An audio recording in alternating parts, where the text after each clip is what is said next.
কাজ করার শুরুতে কি বলতে হয় এটা কি জানি? না জানি না।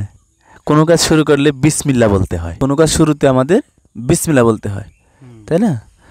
আচ্ছা, আপনার কাছে আরেকটা জিজ্ঞাসা, সেটা হলো যে আমরা প্রতিদিন কয়েকটা নামাজ পড়ি জানেন? 5 ওয়াক্ত। 5 ওয়াক্ত না?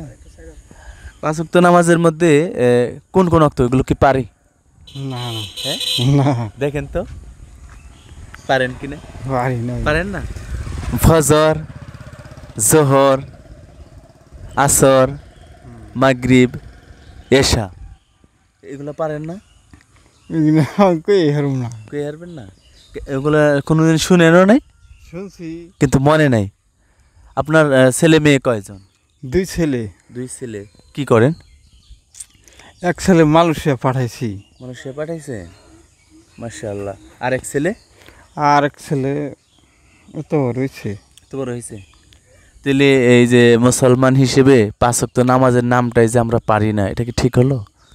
শেখা দরকার না? শেখা দরকার, এগুলো শিখবেন। তারপরে আমাদের প্রত্যেকে তো ভালো কাজ করতে, নামাজ পড়েন।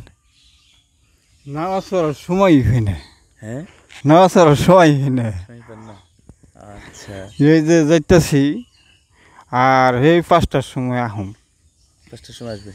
নামাজ পড়া যে ফরজ আমার আপনার, আল্লাহর কাছে যে যাইলে আল্লাহ জিজ্ঞাসা করবে যে আমি তো তোমার সৃষ্টি করছিলাম, তুমি আমার ইবাদত করো নাই, তখন আল্লাহর কাছে কি জবাব দিবেন?